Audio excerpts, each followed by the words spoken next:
states are racing to figure out how the heck they can basically entice employees to stick around. That's really what the crux of this story is going to be about. Yeah, I mean, don't get me wrong. What they're trying to do in Maine, I get it. I understand. I don't necessarily agree with it. I'm not against it. It's just, it is, I live in reality, right? But it's the pandering that these state legislatures are trying to figure out. And I mean pandering to their, not necessarily to the folks getting the wage, but to their voters, on how they are trying to take care of the base level employees, when we all know in reality it's the employers that need to be stepping up and handling this, not the legislature. That being said, that's why some of these laws are even put into place. So, but yeah, they want to put a livable wage instead of a minimum wage on there. It's interesting, different change in phrase and how they're going to look at it. Obviously, it won't be done this year or next year. If any comes up, it'll be over the course of a few years, but you would see a pretty significant jump, I would say, would have to happen. So, but let's get into it here. Again, for those who know, I'm a business coach that works out of West Michigan around the country, and I hope to earn your subscription today. Now, what I do is, again, links to this is going to be in the scripts. Links, good Lord, learn how to talk, dude. Links for this article will be in the description. I don't know what that weird jumble of syllables I said before was. Anyways, so with WGME, this is, I used to live in Portland. Used to see the WGME folks on the road quite a bit. And yeah, this little article from them where they got the Maine lawmakers propose replacing minimum wage with a livable wage scale. And we'll get into the details here, but really at the end of the day here, folks, this is just the continuing of the salvo of lawmakers looking at business owners and saying, you need to do better, and trying to figure out a way to do that. And again, these business owners are also the folks that write them the check for their campaign. So they got to find a way to balance the two. All right, let's get into this here. Maine lawmakers are proposing a bill that would replace Maine's minimum wage with a livable wage scale. A livable wage, which is, and it's defined, like this is important, is defined by the minimum a person needs to pay for the essentials like housing, food, and health care. Real quick. So who gets to decide the minimum amount it takes to feed a person, or what's considered essential? Okay, just putting that out there. That's going to be a debate as well too. But they'll go off of CPI. I'm more than likely what they use there. Oh, which CPI is a flawed thing. We all know that, but it'll be something. If passed, the bill would use a calculator from the Massachusetts Institute of Technology. That must have taken an awful lot of. I don't want to say this here. It's not that Maine and Massachusetts don't, that they don't like each other, but Maine, you couldn't have just asked the University of Maine to put together a calculator. You had to go to Massachusetts. Just saying. All right, and they're going to use a calculator. According to the calculator, the livable wage for a person with no kids as of today, which is March 10th, 2025, is $23.22 an hour. That works out to, I did some math earlier just so we could pop it up here, $48,297.60. So the question I have for you now is, and this is an important one, is that pre or post tax?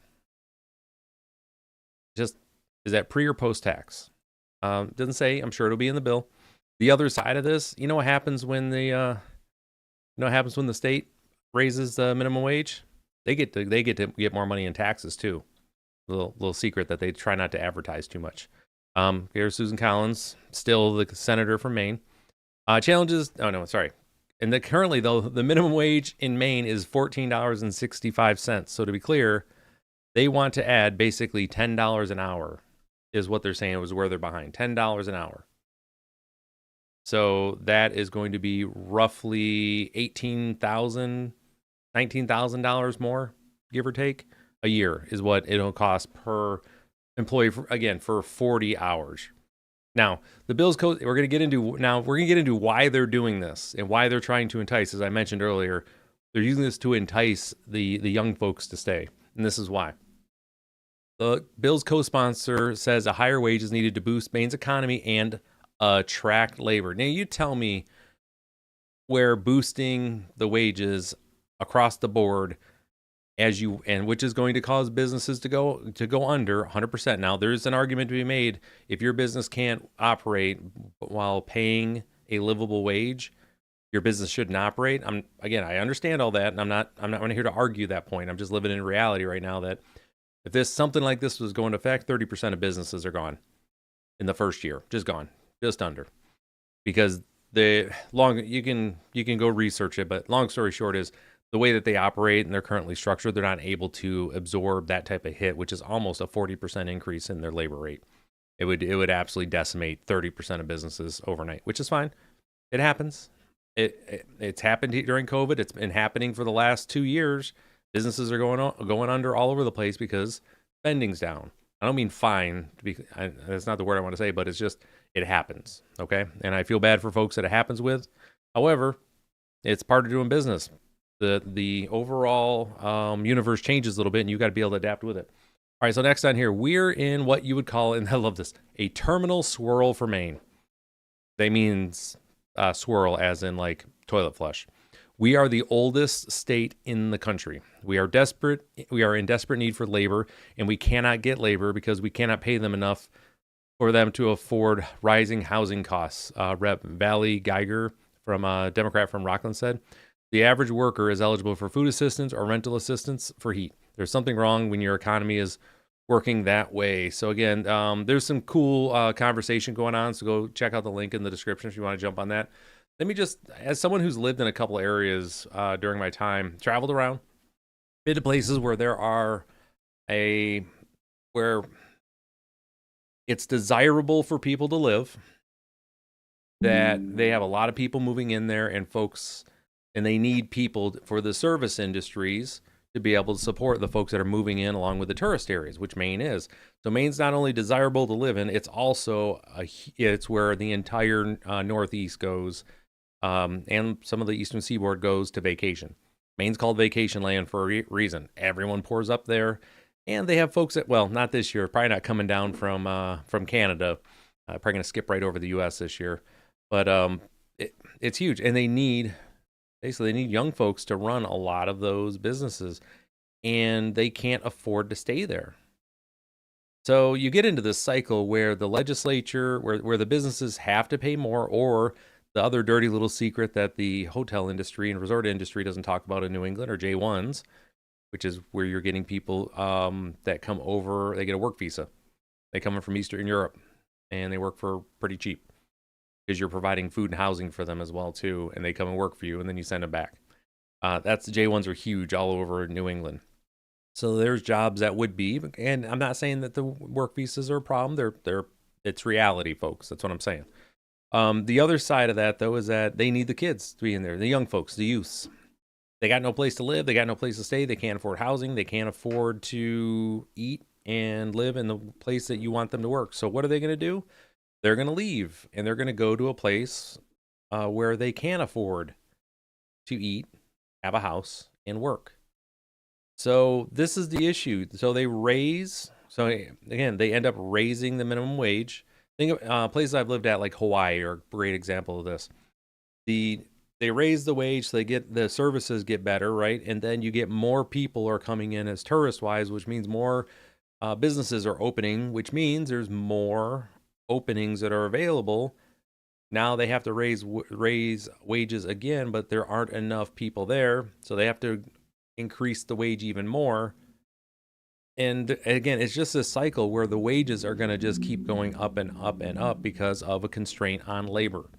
It never gets better, and at the whole time, there's the housing aspect comes into play too, and I think anybody that's lived in these areas knows this. If you're a developer, are you going to make a 2-bedroom, 1-bath, couple homes like that? Or are you going to do a 3-bedroom, 2-bath with a garage on a half-acre lot that you can, I mean, of course, where I lived at, they were putting them on 3rd acres and smaller, but let's just say half-acre. We'll be benevolent that way. Are you going to make more money doing that? Of course.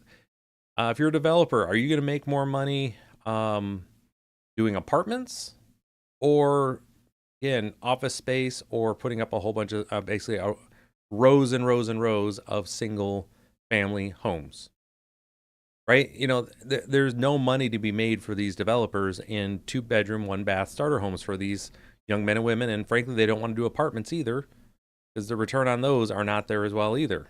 So, because of all the infrastructure, it takes a lot to set up apartments.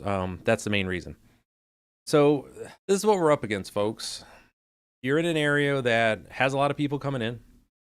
They aren't wages for the young folks aren't keeping up, and there's no incentive for builders to put starter homes out there for folks, or really apartments.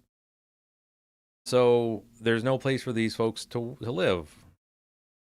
What's our options? And again, while I understand the need to raise this livable wage or whatever it'll end up at, we know it won't end up at a livable wage, but they'll do another minimum wage or they'll figure something out. It still doesn't solve the problem. All it's going to do is put more businesses out, which will solve one problem as far as availability of help. There's apparently too many businesses is what that'll signal. So what that'll do is that means you will end up with businesses closing. Those people that worked at those 30% of restaurants that closed are now going to be available to work at the other restaurants. So that is one piece of it. There may be, too many of those businesses out there. I don't know. Like I'm saying, I don't know Maine's economy well enough to say that. So when I talk to my clients about stuff like this, one of the things that we're constantly looking at is what are we paying our folks? What are we giving for compensation?